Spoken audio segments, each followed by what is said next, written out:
오늘은 우리의 말씀 가운데 우리가 기다림에 대해서 우리 같이 한번 말씀을 나누고자 합니다. 여러분, 우리가 사는 시대를 많은 사람들은 스피드 시대라고, 인터넷 또 인스턴트 시대라고, 또 광속의 시대라고 우리는 부르고 있습니다. 생각의 속도로 살기 때문에 느린 것을 시작한다라는 겁니다. 이것이 우리가 살아가는 시대의 자화상이기도 합니다. 외국인들이 대한민국을 떠올리면 가장 먼저 생각하는 단어가 빨리빨리라는 단어라고 합니다. 얼마나 빠르게 지나가면 외국 사람들도 이 빨리빨리라는 문화에 또 익숙해지고 그것에 많은 사람들이 관심을 갖게 되는 것을 보게 됩니다. 이처럼 우리가 참 바쁘게 살아가고 있다라는 겁니다. 우리는 기다림을 지체라고 생각하게 됩니다. 또 빨리빨리 익숙하다 보니까 이제는 기다림이 사실은 쉽지만은 않습니다. 기다림보다 느린 것보다는 빠른 것이 훨씬 더 우리에게는 익숙하고 그것이 더 편하게 느껴지는 시대 가운데 우리가 살아가고 있습니다. 우리가 살아가는 모든 그 영역에서 분명히 빨리빨리 해야 될 부분들도 많이 있습니다. 그러나 또 어떤 부분은 우리가 빨리빨리가 아니라 좀 더 천천히 기다림의 미학이 우리에게 또 필요한 경우도 있다라는 겁니다.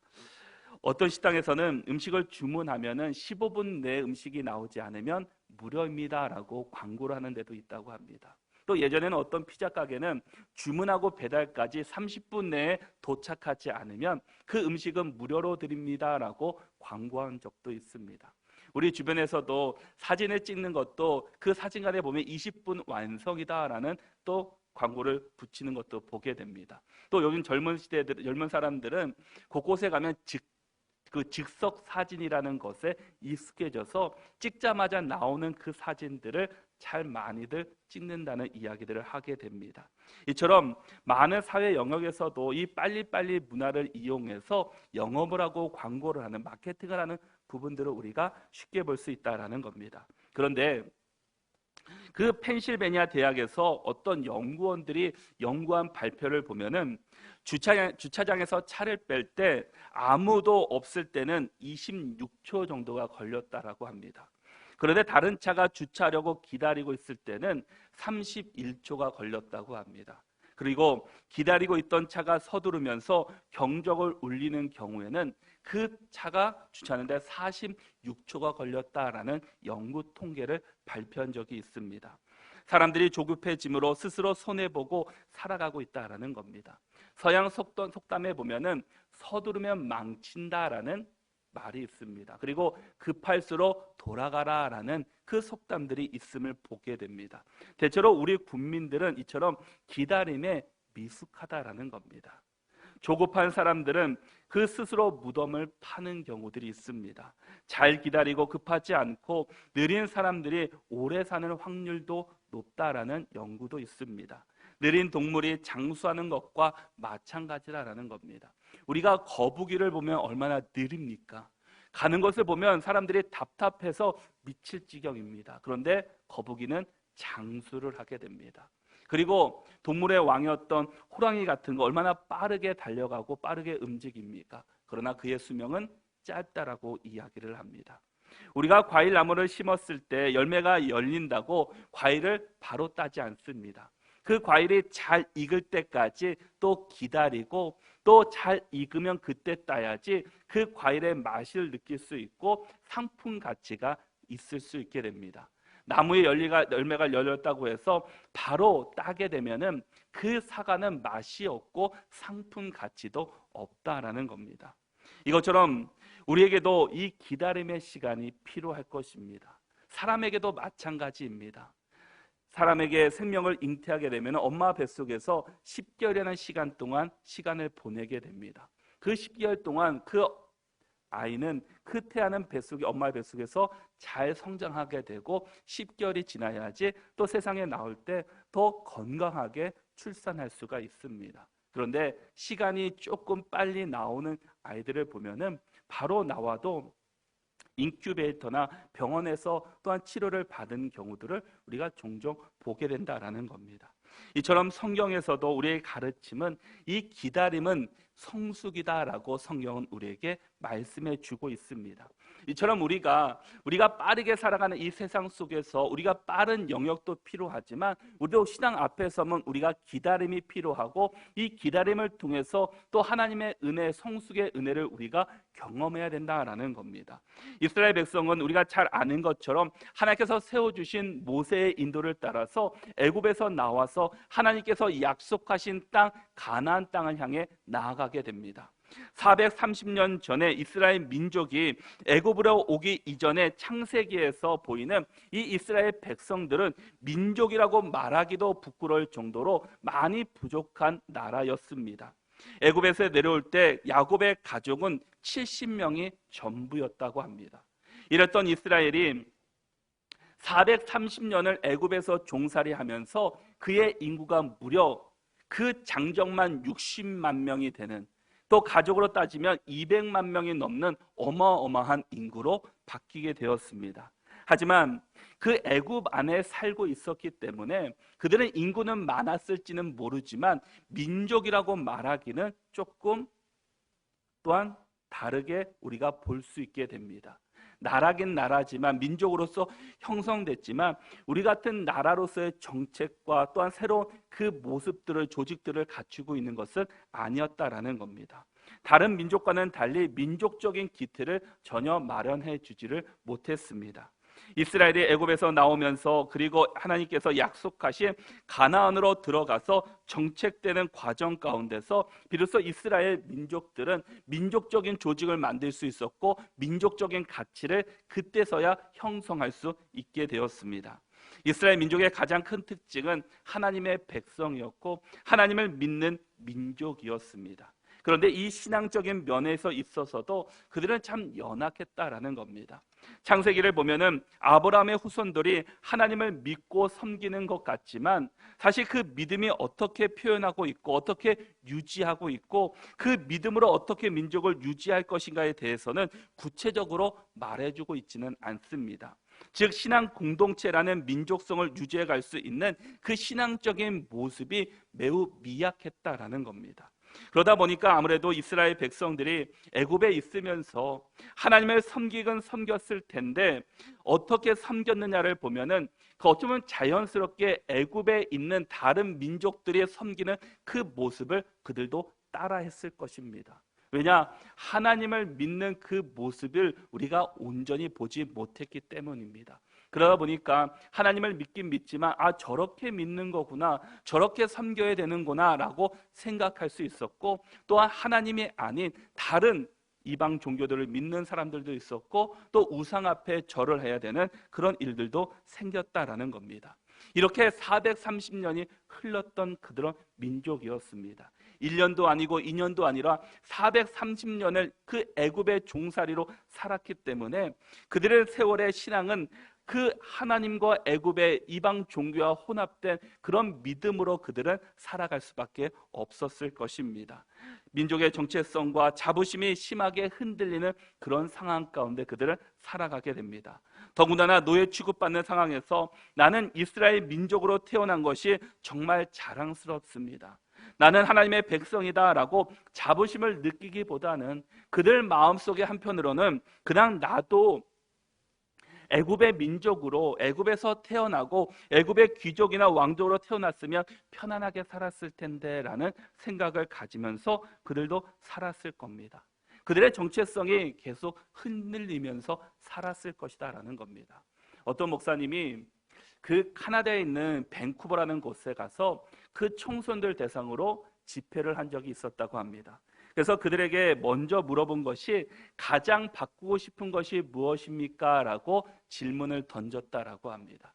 지금 그 카나다에 사는 밴쿠버에 사는 그 현지 청소년들에게 묻는 질문이었습니다. 그들의 첫 번째 말하는 것이 외모였다고 합니다. 그러니까 이방 나라에서 살다 보니까 다른 또 모습으로 살다 보니까 많은 피해를 보고 살았다라는 겁니다. 그리고 두 번째가 국적이었다고 합니다. 이중 국적을 갖다 보니까 그 카나다에서 태어났고 또 카나다에서 살고 있지만 많은 불편과 어려움이 생겼다라는 겁니다. 그리고 국적을 또 그 나라 국적을 얻는 것도 쉽지 않다 보니까 많은 혼란과 어려움을 겪었다고 합니다. 그리고 마지막 세 번째가 참 놀라운 답이었습니다. 그 답이 바로 부모였다라고 합니다. 왜 부모였냐 했더니 나 자신이 스스로는 국적도 외모도 바꿀 수 없기 때문에 부모 자체가 그 카나다 사람이었다면 나는 이렇게 어려움과 핍박과 혼란 가운데 살지 않았을 거라는 그런 마음이 그들 안에 있었다라는 겁니다. 이처럼 그들이 외국에서 살아가는 것이 참 정체성이 흔들리고 참 어려움과 혼란 가운데 그들도 살아갔다라는 겁니다. 이처럼 하나님께서는 애굽에서 이끌어낸 이스라엘 사람들도 마찬가지였습니다. 자신들은 하나님의 백성이고 하나님을 믿는 사람들이었지만 그들 마음 안에서는 이 정체성과 혼란이 그들 안에 계속 있었다라는 겁니다. 애굽에서 살았던 그들의 모습들, 또 섬겼던 모습들과 지금 하나님을 믿긴 믿지만 그런 정체성과 혼란 가운데 그들은 살아가고 있던 모습들을 계속 볼 수 있다라는 겁니다. 그래서 출애굽하고 가나안까지 들어가는 여정 가운데서 이스라엘 역사나 전 인류 역사상 가장 획기적이고 놀랄만한 엄청난 기적들을 하나님께서는 그들에게 보여주셨습니다. 과거의 것을 잊고 하나님이 너희를 어떻게 인도해 주시는지, 어떻게 역사해 주시는지, 어떻게 함께해 주시고 계시는지를 그들에게 낱낱이 보여주셨다라는 겁니다. 그 하나님의 전능하심과 위대하심과 그 놀라운 사랑을 느낄 수 있는 역사들이 계속 진행되고 있었습니다. 그 중에 대표적인 것이 바로 홍해를 가르는 사건이었습니다. 바다가 갈라졌습니다. 바다의 물이 없어진 것이 아니라 바다의 물이 중간에 멈추고서 약간의 그 길이 생겨서 그 길을 이스라엘 백성들이 아무런 어려움 없이 그 길을 걸어갈 수 있었습니다. 이 놀라운 사건이었습니다. 그리고 그들이 다 그 바다를 건넌 후에 그 이스라엘 백성들이 또 애굽에서 쫓아오는 그 군대들이 그 바닷길을 걸을 때 다시 물이 흘러서 그들이 다 그 바다에 수장되는 놀라운 역사를 보게 되었다라는 겁니다. 누가 바다의 길을 가를 수 있겠습니까? 누가 흐르는 물을 멈출 수 있겠습니까? 오직 하나님만이 하실 수 있는 일이었습니다. 그 일을 누가 보았습니까? 바로 이스라엘 백성들이 자신들의 직접 눈으로 경험했습니다. 들은 것도 아니고 들렸던 이야기들도 아니고 자신들의 눈으로 직접 확인한 놀라운 역사의 현장이었다라는 겁니다. 이 엄청난 기적을 경험한 이스라엘 백성들은 자신들의 신, 또 그들이 그동안 자신들을 억압했던 그 애굽의 모든 신들을 능가하는 신, 모든 애굽의 신보다 뛰어난 신이 진정한 하나님이셨음을 그들은 하나님께 찬양하게 됩니다. 춤추며 찬양하고 악기로 찬양하며 또 소리 높여 찬양하고 자신들의 모든 것을 다하여 하나님께 찬양하며 경배를 드렸습니다. 그것이 출애굽기 15장 말씀에서 그 장에서 우리에게 보여주고 있습니다. 특별히 출애굽기 15장 2절과 3절의 말씀을 보면은 여호와는 나의 힘이여 노래시며 나의 구원이시로다. 그는 나의 하나님이시니 내가 그를 찬송할 것이요 내 하나님의 아버지이시니 내가 그를 높이리로다. 여호와는 용사시니 여호와는 그의 이름이시로다. 아멘. 얼마나 놀랍고 기적 같은 일이었습니까? 이 벅찬 가슴으로 드디어 가나안 땅을 향해 그 광야길을 내디뎠습니다. 그리고 3개월 만에 시내산가에 머물고 도착할 수 있게 되었습니다. 오늘 말씀은 바로 그 시내산가에 머물 때 있었던 내용을 우리에게 말씀해 주고 있습니다. 그런데 오늘 말씀에서 참 충격적인 것을 우리가 보게 됩니다. 하나님의 놀라운 기적을 3개월 전에 경험했던 그들이 3개월 후의 모습은 완전히 바뀐 모습으로 우리에게 보여주고 있었다라는 겁니다. 엄청난 기적을 경험했고 아직도 그 기적의 여운이 남아있는 시기입니다. 3개월이 지났습니다. 그런데 그들이 어떻게 변화되었습니까? 우리 1절 말씀을 같이 한번 읽어보겠습니다. 1절 말씀 함께 읽겠습니다. 백성이 모세가 산에서 내려오미 더딤을 보고 모여 백성이 아론에게 이르러 말하되 일어나라 우리를 위하여 우리를 인도할 신을 만들라. 이 모세 곧 우리를 애굽 땅에서 인도하여 낸 사람은 어찌 되었는지 알지 못함이라. 아멘. 이스라엘 백성들이 지금 금송아지를 만들어서 이스라엘아 이는 너희를 애굽 땅에서 인도하여 낸 너희의 신이로다라고 말하고 있습니다. 분명 하나님을 찬양했던 사람들입니다. 하나님의 기적을 경험했던 사람들입니다. 그런데 지금 무엇을 만들고 있습니까? 하나님을 찬양하는 것이 아니라, 하나님을 예배하는 것이 아니라 금송아지를 만들어서 우리를 인도할 신을 만들자라고 이야기를 합니다. 하나님께서는 과거에도 그들을 인도해 주셨고 지금도 인도해 주시고 앞으로도 그들을 인도해 주시를 하나님이셨습니다. 하나님이 눈에 보이진 않았지만 지금도 그들 가운데 하나님은 역사하고 계셨습니다. 그러나 그들이 말하기를 일어나 우리를 위하여 우리를 인도할 신을 만들자라고 말해주고 있습니다. 홍해가 갈라지는 놀라운 역사를 경험한 지 3개월이 지났을 때였습니다. 그런데 그들이 지금 하나님이 아닌 금송아지를 만들어서 하나님이 아닌 금송아지를 섬기며 그를 찬양하고 예배하려고 하고 있습니다. 이곳 시내산에 도착하는 모든 과정에서 하나님의 놀라운 기적들을 경험한 사람들입니다. 그리고 그 기적을 보면서 하나님을 찬양하고 예배했던, 경배했던 사람들입니다. 여전히 낮에는 구름 기둥으로 그들을 지켜주시고 밤에는 불 기둥으로 그들을 지켜주시고 계시는 하나님이셨습니다. 오는 도중에 물이 없어서 목이 말랐을 때 쓴물을 단물로 바꿔주시는 하나님이셨습니다. 먹을 양식이 없자 하나님께서는 만나를 그들에게 내려주셨습니다. 그저 배만 부르는 그 양식이 아니라 꿀이 섞인 과자였습니다. 그리고 고기가 없자 메추라기로 그들을 인도해 주셨습니다. 40년 동안 그들이 그것을 먹음에도 불구하고 질리지 않았고 또 맛있게 먹을 수 있는 영양분이 충분했던 그런 음식을 먹으면서 지금까지 온 사람이었습니다. 지금도 그 만나 가운데 함께 했었고 또 하나님의 인도하심을 받는 그들이었지만 그 하나님의 은혜가 지금 부어짐에도 불구하고 그 하나님의 은혜를 기억하지 못한 채 눈에 보이는 그 하나님을 찾고 눈에 보이는 그 어떤 것을 붙잡으려고 하고 있었다라는 겁니다. 이곳 시내산에서도 하나님의 말씀대로 하나님께서 지금 함께 하신다는 분명한 역사를 보여주고 계십니다. 모세가 시내산에 올라갔을 때 올라가기 전부터 우레 같은 소리가 들렸고 번개가 번쩍거리고 빽빽한 구름이 산 위에 가득했습니다. 나팔 소리가 엄청난 소리로 들려왔습니다. 시내산에 안개가 자욱하고 산이 진동하고 하나님의 음성이 들렸습니다. 이 광경이 여전히 계속 진행되고 있었다라는 겁니다. 그런데 이 엄청난 광경을 속에서도 이스라엘 백성들은 하나님이 아닌 우상을 만들려고 하고 있다라는 겁니다. 우상 앞에 먹고 마시고 춤추며 즐거워하며 여호와의 절기라고 그들이 선포하고 있습니다. 이 일의 주동자가 누구입니까? 그들을 이 일을 인도하는 자가 지금 누구입니까? 그 이유가 무엇이었습니까? 1절의 말씀을 보니까 그들이 변심한 이유가 백성이 모세가 산에서 내려옴이 더딤을 보고라고 말씀하고 있습니다. 이 문제는 기다리지 못하고 있었다라는 겁니다. 그리고 한 가지 우리가 더 기억해 볼 것은 이스라엘 백성들이 지금 누구를 바라보며 누구의 이끌림을 따라서 이곳까지 왔냐라는 겁니다.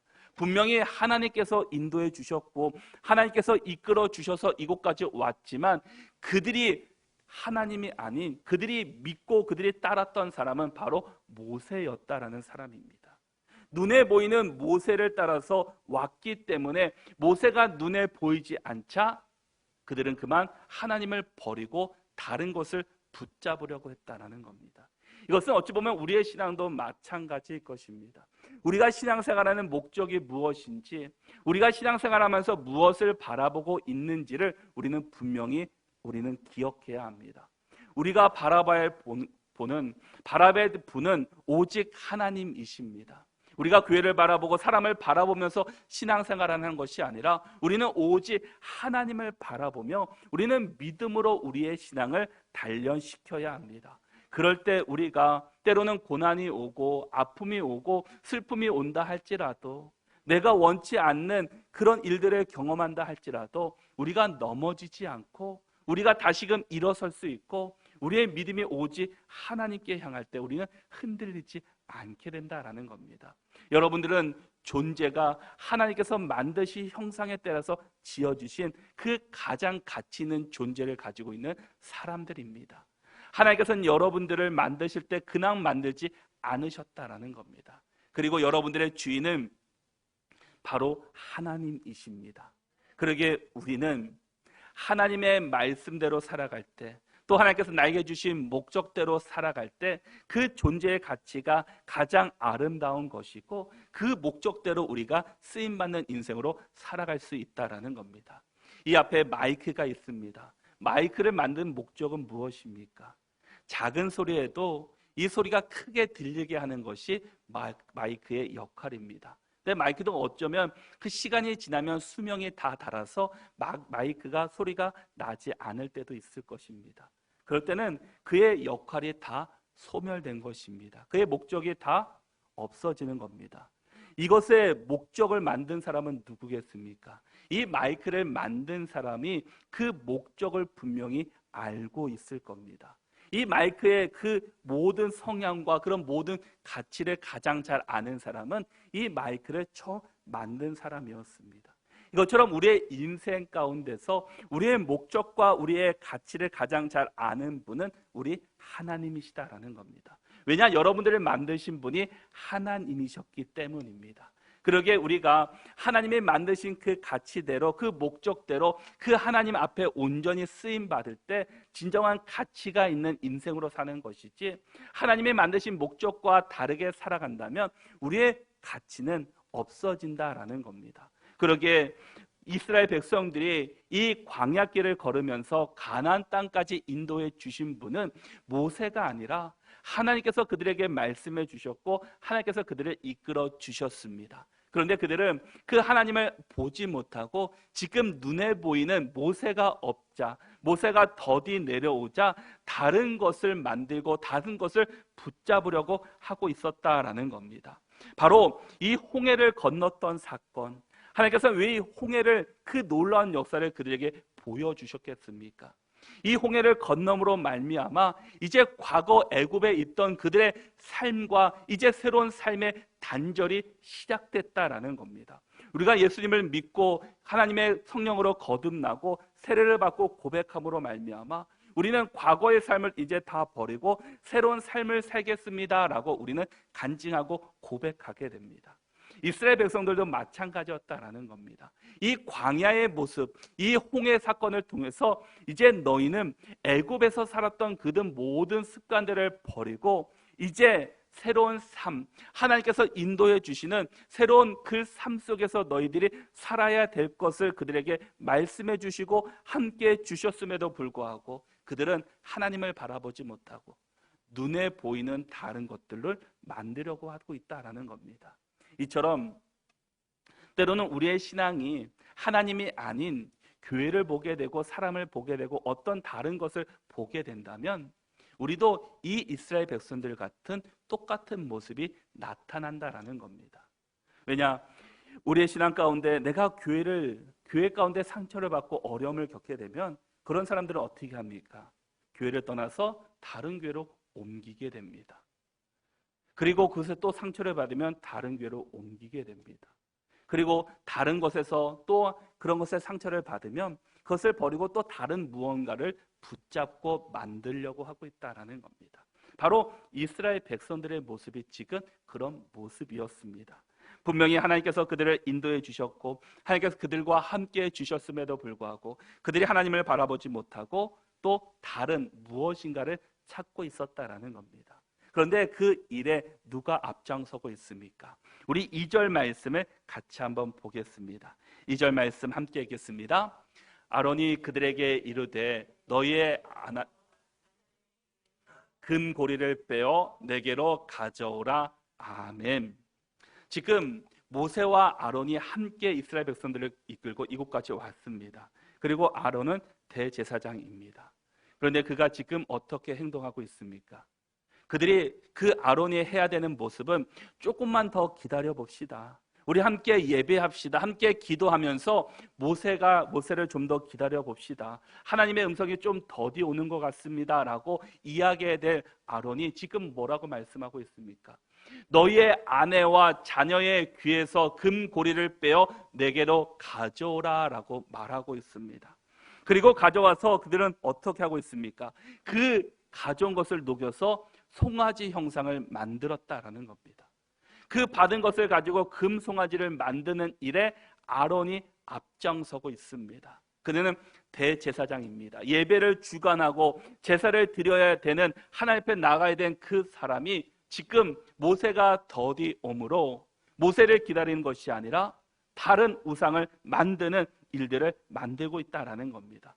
4절의 말씀에서 보듯이 아론이 그들의 손에서 금고리를 받아 부어서 조각칼로 새겨 송아지 형상을 만드니 그들이 말하되 이스라엘아 이는 너희를 애굽 땅에서 인도하여 낸 너희의 신이로다 하는지라. 아멘. 그 지금 아론이 금송아지를 만들고 하는 말이 무엇입니까? 이스라엘아 이는 너희를 애굽 땅에서 인도하여 낸 너희의 신이다라고 아론이 선포하고 있다라는 겁니다. 이스라엘을 지금까지 인도해 주신 분은 이런 우상이 아니라 하나님이셨습니다. 아론은 하나님을 믿고 있었던 사람이었지만 하나님이 아닌 금송아지를 만들고 너희를 지금까지 인도해 주신 이 사람이 바로 금송아지다라고 그들에게 말해주고 있다라는 겁니다. 하나님을 선포해야 될 사람들, 하나님을 증거해야 될 사람이었지만 그는 하나님을 선포하는 것이 아니라 하나님을 증거하는 것이 아니라 금송아지를 만들고 눈에 보이는 것을 쫓아 살게끔 하였다라는 겁니다. 그들은 기다리지 못했기 때문에 더디 오는 모세를 기다리지 못했기 때문에 그런 모습을 보여준다라는 겁니다. 우리의 신앙에서도 때로는 우리가 기도하고 무슨 일을 할 때 하나님께서는 더디 우리에게 응답하실 때가 있습니다. 그러나 우리는 우리의 마음이 조급하고 급하다 보니까 내가 기도하고 나서 바로 눈앞에 보이고 응답받기를 원하는 것이 우리 모두의 마음이고 또한 소원이기도 합니다. 그러나 하나님께서는 우리에게 그 기도 가운데 여러 가지 조건들을 말씀하시면서 우리가 기도할 때 응답하실 때도 있고 응답하지 않으실 때도 있고 더디 또한 기다리라고 말씀하실 때도 있습니다. 기다리다 보면은 분명히 하나님께서는 그때 응답해 주십니다. 여러분이 지금까지 살아온 인생을 뒤돌아보면서 내가 기도하고 응답받기를 원할 때보다 하나님께서 더디 응답하셨지만 그 후에 응답하실 때가 더 큰 은혜였고 더 큰 축복이었음을 우리는 뒤돌아보면 그때서야 고백하고 간증하게 됩니다. 지금 보기에는 지금 바로 응답받아야 될 것 같지만 하나님께서는 때로는 우리에게 기다리라고, 좀 더 기다리라고, 그러면 내가 응답하겠다고 우리에게 말씀하십니다. 그런데 우리는 믿음이 연약하다 보니까 우리가 기다리지 못하고 우리가 때로는 더디 오매 똑같이 다른 것을 바라보며 다른 것을 의지하는 우리의 신앙의 모습이었다라는 겁니다. 하나님을 의지하지 못하고 소망을 두지 못하는 마음은 당연히 하나님이 아닌 자신의 머릿속에 있었던 것이고 자신이 세상 속에서 경험했던 것, 자신의 모습으로 돌아가게 됩니다. 과거로 다 돌아간다라는 겁니다. 이것이 바로 우상의 모습입니다. 신앙의 본질은 바로 기다림에 있습니다. 다른 것을 기다리는 것이 아니라 살아계신 하나님을 기다리는 것이 신앙의 본질이고 우리의 모습이어야 합니다. 하나님은 우리에게 말씀하십니다. 분명히 우리에게 응답해 주실 것이고 우리를 선한 길로 인도해 주시지만 때로는 우리에게 기다리라고, 기다림의 그 신앙을 믿음을 가지라고 우리에게 말씀해 주고 있습니다. 우리는 얼마나 빠른 시대를 살아가고 있습니까? 요즘 심지어 어른들뿐만 아니라 아이들도 참 바쁘게 살아간다라고 합니다. 아이들, 친구를 만나기 위해서, 사귀기 위해서 일부러 학원 다니고 다른 곳에 가는 사람들, 학생들이 많이 있다라는 이야기도 드립니다. 그러다 보니까 주위를 돌아보면 조급하고 바쁘기 때문에 나 자신도 모르게 그 문화에 익숙해지고 나 자신도 모르게 조급함에 빠져서 살아간다라는 겁니다.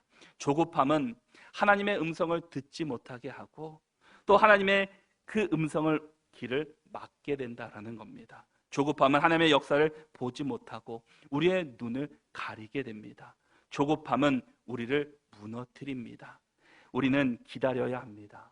하나님의 말씀을, 또 하나님의 시간을, 하나님의 음성을, 하나님의 방법을 기다리고 하나님께서 주신 믿음에 따라서 살아갈 수 있는 저와 여러분들이 될 수 있기를 바랍니다. 지금 내 눈앞에 내 생각과 다른 일이 일어난다 할지라도 우리는 하나님을 믿고 기다리는 믿음의 사람들이 되어야 합니다. 역사하시는 하나님을 기대해야 합니다. 소망 중에 오실 하나님을 기다려야 합니다. 이것이 바로 신앙입니다. 그러나 우리가 기다릴 때 그냥 기다리는 것이 아니라 함께 예배하며 기도하며 말씀 가운데서 우리는 기다려야 합니다. 왜냐? 세상의 것들은 우리의 눈을 현혹시키고 우리의 믿음을 또한 약하게 하기 때문입니다. 그러기에 우리가 말씀을 통해 예배를 통해 기도를 통해서 우리가 믿음으로 기다리고 믿음으로 주님을 바라볼 수 있는 우리 모두가 될 수 있기를 바랍니다. 오늘 말씀 중에서 우리가 알 수 있는 것 중에 하나는 엄청난 은혜와 기적을 경험하고서도 언제나 우리는 죄 속에 빠져서 과거로 돌아갈 수 있다라는 겁니다. 출애굽했지만 지금 하나님의 은혜를 누리며 살아가고 있음에도 불구하고 지금 가나안 땅에 살고 있음에도 불구하고 우리의 죄된 모습 때문에 다시금 광야의 모습, 애굽의 모습, 노예의 모습으로 우리도 돌아갈 수 있다라는 겁니다. 그러기에 우리가 과거로 돌아갈 수 있다라는 그 사실을 우리가 기억하면서 내가 주어진 삶 속에서 우리가 감사하면서 최선을 다하며 살아갈 수 있는 우리 모두가 되어야 합니다. 우리 삶 속에서 하나님의 역사하심을 또 기적을 경험하지만 그것이 우리 인생을 변화시키는 것은 아니다라는 겁니다. 잠시는 변화될 수 있습니다. 계기가 되지만 진정으로 우리의 삶을 변화되고 우리가 살아가는 길에 우리를 붙잡아 주시는 것은 오직 예배와 말씀과 하나님의 말씀임을 우리가 기억할 수 있기를 바랍니다. 그러기에 우리는 늘 삶 속에서 우리를 단련시켜야 합니다. 늘 변화되어야 합니다. 내가 어제 은혜를 받았으니까 그 은혜가 오늘도 유지되겠지라고가 아니라 매일매일 삶 속에서 우리는 하나님의 은혜를 경험하면서 하나님의 뜻 안에서 우리는 살아갈 수 있어야 한다는 겁니다. 우리의 신앙은 과거의 신앙이 아니라 바로 현재의 신앙이 되어야 합니다. 내 과거에는 내 은혜가 이랬는데, 내 믿음이 이랬는데, 내 은혜가 이렇게 컸는데 라고 하는 것이 아니라 바로 그 신앙이 지금 이곳 이 시간에 우리 가운데 임하는 신앙이 되어야 한다라는 겁니다. 그러기에 우리 매일매일의 삶 속에서 하나님만을 바라보시고 하나님만을 붙잡고 또 말씀에 의지하여 살아갈 수 있는 저와 여러분들이 될 수 있기를 바랍니다.